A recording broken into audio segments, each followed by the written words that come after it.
Nous sommes ici à Parakou, sur le pont qui relie les quartiers Albarika et Kperouguera. Ce lien vital pour des centaines d'usagers au quotidien se dégrade.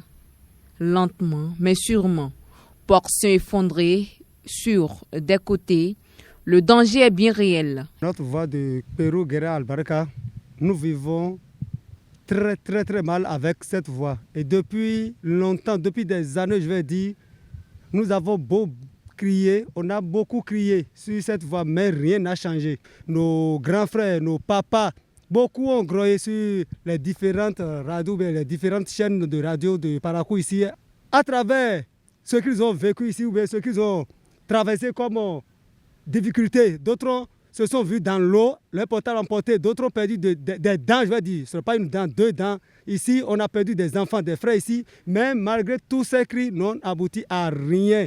Donc je vous en prie, aidez-nous afin que le gouvernement central puisse penser à nous, ceux de Kperouguera et de Albarika, notamment notre voie là, le pont. C'est notamment le pont là, le pont que je viens de traverser là. Ça n'a pas été facile avant que je ne puisse traverser maintenant. Le pont est gâté, on n'arrive pas à passer. On en risque des cas de vol parce que le temps de prendre de traverser, on peut te voler facilement.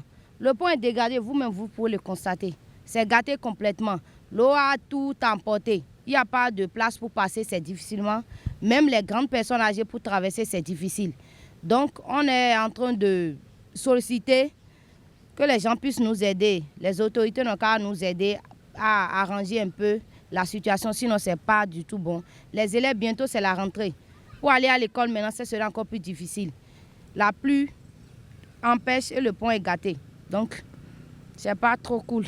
Malgré les alertes lancées depuis plusieurs mois, aucune intervention concrète n'est encore visible. Pendant ce temps, piétons, motocyclistes continuent d'y circuler au risque de leur vie. Sincèrement, c'est dégradé parce que même à pied, il faut faire attention pour ne pas se retrouver dans le ravin. Même à pied, si vous ne savez pas mettre les pieds dans le trou ou sur la hauteur d'une bosse là, vous râlez. Donc même à pied, on est en insécurité. C'est compliqué. Appelez forte raison moto. Mais les véhicules même, les véhicules ne passent plus. Et c'est fréquemment utilisé par les élèves. Quand les élèves quittent à 19h pour se retrouver à Kperouguera, c'est pas facile. Et après ça, vous avez un grand trou, juste après le pont là. Si vous êtes à deux, vous vous remorquez, il faut faire beaucoup attention, vous vous mettez en première. Si vous ne savez pas faire, c'est le devant de la moto qui se soulève et celui qui est à l'arrière se retrouve à terre. Il y a des cas d'accident là. Nous-mêmes, on est conscients et on voit la situation, on en parle régulièrement. Vous savez qu'il y a un grand collecteur qui doit quitter l'ancienne KVK là et qui doit passer par le pont là, en question là, Kperouguera là, et qui doit aller vers Oruguerero pour aller vers Tibounan. C'est déjà pris en compte. Il y a un grand collecteur qui sera fait là. Le grand collecteur, ça va drainer les eaux fluviales. Ce serait couvert. Et de part et d'autre, il y aura des pavés avec des bancs publics. Ça va se faire quand? Ce qui fait que ça prend du temps, c'est que les gens sont encore en retard à fournir les pièces pour pouvoir être dédommagés. En attendant la concrétisation de ce projet, les riverains vivent le martyre.